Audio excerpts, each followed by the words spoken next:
Assalamualaikum warahmatullahi wabarakatuh. Perkenalkan, nama saya Duta Trinanda. Saya dari kelas 11 TSM 1. Saya bersekolah di SMK Negeri 1 Rejang Lebong. Di sini saya akan menjelaskan dan mengenalkan komponen-komponen suspensi depan. Di pembelajaran kali ini saya dibimbing oleh Bapak Ludi Dirgahayu. Oke, baiklah. Saya akan memperkenalkan dan menjelaskan komponen-komponen suspensi bagian depan. Oke, yang pertama itu ada silinder garpu. Oke, seperti ini ya bentuknya silinder garpu. Kemudian silinder garpu ini merupakan salah satu bagian dari sok depan pada sepeda motor, berfungsi untuk case atau wadah dari berbagai komponen sok depan. Bisa kalian lihat seperti ini bentuk dari silinder garpu. Oke, yang kedua yaitu seal oli. Seal oli merupakan komponen yang sangat penting karena berfungsi sebagai penyangga oli sok agar tidak keluar dari silinder garpu. Oke, begini bentuk dari seal oli. Kemudian yang ketiga yaitu cincin stopper. Ya, ukurannya kecil ya, cincin stopper. Berfungsi untuk menahan oli agar tidak bergerak ke atas dan ke bawah yang diakibatkan oleh tekanan minyak sok. Cincin stopper ini tempatnya di dalam seal oli ya. Jadi seperti ini bentuknya, kecil, bisa untuk menahan oli. Kemudian yang keempat yaitu seal debu. Nah, seal debu ini selain seal oli pada sok depan motor juga terdapat seal debu yang berfungsi untuk menyanggah kotoran dan debu masuk ke dalam silinder. Seperti ini bentuknya, dan letaknya itu biasanya di silinder garpu di sini. Seperti ini bentuknya. Kemudian tabung garpu. Tabung garpu ini berfungsi untuk membuat sekat atau ruang antara silinder garpu dan ruang di dalam garpu tersebut. Seperti ini bentuknya, panjang, dan letaknya ini di sini ya. Oke, bisa kalian lihat. Oke, yang selanjutnya yaitu torak garpu, berfungsi sebagai piston yang mengompresi minyak sok yang ada di dalam silinder garpu. Biasanya letaknya di dalam sini ya, dan berpasangan dengan pegas garpu. Oke, seperti ini bentuknya. Kemudian pegas reaksi. Ini pegas reaksi seperti per ya, dan ukurannya kecil. Pegas reaksi berfungsi untuk menerima dan menyerap kejutan atau reaksi yang dihasilkan oleh permukaan jalan. Seperti ini bentuknya. Oke, kemudian ada pegas garpu. Nah, ini fungsinya hampir sama dengan pegas reaksi, namun pada pegas garpu akan menerima dan menyerap kejutan yang terjadi akibat torak garpu yang bergerak ke atas.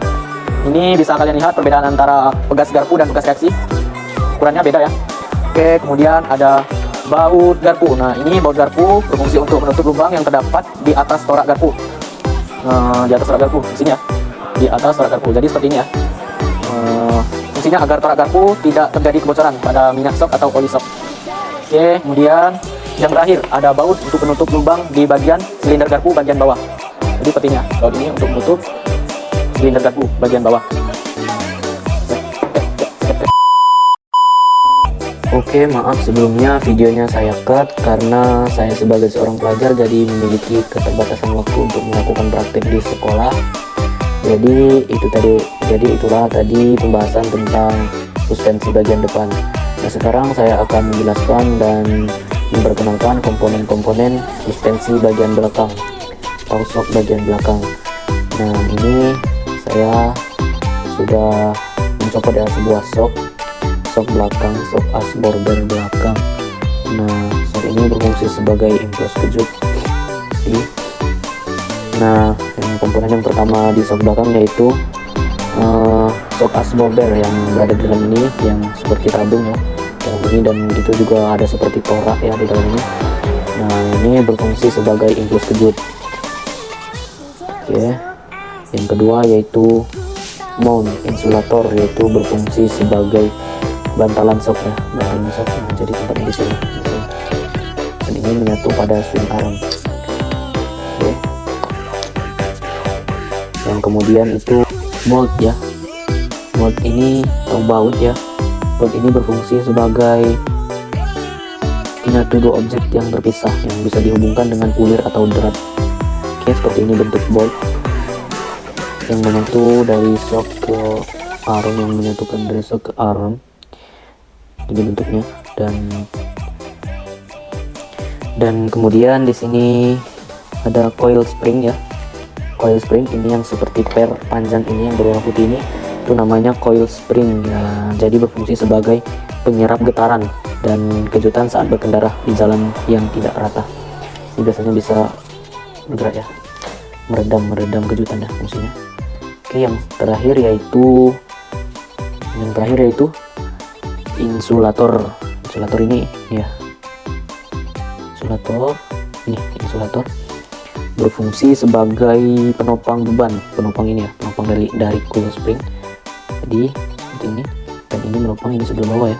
Jadi yang menopang ini jadi penopang beban atau pemisah antara konduktor ya, tanpa membuat adanya arus yang mengalir keluar ya, maksudnya begitulah. Oke, jadi ini fungsinya untuk menopang beban dari kendaraan yang dihubungkan dengan coil spring dan shock absorber ya, Oke. Itu saja penjelasan dari saya mengenai suspensi bagian depan dan bagian belakang pada sepeda motor. Jadi mohon maaf jika masih ada kesalahan dan kekurangan dalam membuat video maupun menjelaskan. Saya juga berterima kasih kepada Bapak Ludi Dirgahayu telah membimbing dan mengajarkan saya tentang suspensi sepeda motor. Itu saja. Jadi buat kalian yang menyukai video ini, jangan lupa like, comment, share, and subscribe. Terima kasih. Wassalamualaikum warahmatullahi wabarakatuh.